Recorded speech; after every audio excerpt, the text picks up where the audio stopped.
2026 IPL கோலாகலமா நடந்துட்டு இருக்க டயத்துல நம்ம டெல்லி கேபிட்டல்ஸோட ரிலீஸ் லிஸ்ட்டை பார்த்துடலாம் நண்பர்களே. என்ன கேட்டீங்கன்னா JFM, Harry Brook, Natarajan, Mohit Sharma, அப்புறம் துஷ்மன் சமீரா, அதுக்கு அடுத்தது சமீர் ரிஸ்வி, இவங்க 6 பத்தியும் ரிலீஸ் பண்ணுவாங்கன்னு எனக்கு தோணுது நண்பர்களே. இதுல நட்ராஜனை 10 கோடி கொடுத்து போன சீசன் அவங்க எடுத்தாங்க. ஆனா ஒரே ஒரு மேட்ச் தான் அவர் விளையாண்டாரு இன்ஜுரி காரணமா.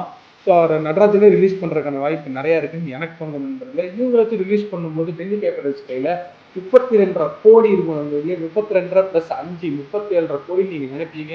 ஆனா அந்த பிளஸ் 5 தரலாமா வேணாமான்ட்டு அவங்களே ஒரு இருக்காங்க போல. இதை பத்தி இன்னும் அபிஷியல் ஸ்டேட்மெண்ட் எதுவும் வரல. இதை பத்தி உங்களுக்கு கீழே கமெண்ட்ல சொல்லுங்க. இப்போ இதுதான் பிளேயிங் 11 பார்த்துக்கோங்க நண்பர்களே. இதுல 2 டவுன்ல கருண் நாயர் அப்புறம் டோனோவன் பெரேரா 6 போட்டு எழுதியிருக்கீங்க பார்த்துருப்பீங்கன்னு நினைக்கிறேன். ஒருவேளை அந்த 2 டவுன்ல கருண் நாயர் விளையாடுறாரு அப்படின்னா இவங்க ஒரு ஃபாரின் பாஸ்போர்ட் ஆப்ஷன் போற மாதிரி இருக்கும் 9 டவுன்ல. இல்ல டோனோவன் பெரேரா விளையாடுறாரு அப்படின்ற பட்சத்துல இவங்க ஒரு இந்தியன் பாஸ்போர்ட் ஆப்ஷன் போற மாதிரி இருக்கும். என்ன கேட்டீங்கன்னா இவங்க இந்த 32 கோடியை வேரபிளா யூஸ் பண்றதுக்கு 3 பிளேயர் எடுக்க வேண்டியது இருக்கும் நண்பர்களே. பேக்கப்புக்கு ஒன்று பார்த்தீங்கன்னா 41 வயசான பேக் டூப்ளசிஸ்க்கு ஒரு பேக்கப் எடுக்கிற மாதிரி இருக்கும். ரெண்டாவது மிச்சல் ஸ்டார்க்கு ஒரு அடிக்கடி வெளியூர் போவாரு, அவருக்கு ஒரு பேக்கப் எடுக்கிற மாதிரி இருக்கும். அப்புறம் கருண் நாயர், டோனோவன் பெரேரா இவங்க 2 பேருமே ரிலேபிளா இருக்க மாட்டாங்கன்னு எனக்கு தோணுது. ஸோ இவங்களுக்கு ஒரு பேக்கப் பிளேயர் இருக்கிற மாதிரி இருக்கும். நான் பெருசாக டொமஸ்டிக் ஃபாலோ பண்றதுல நண்பர்களே.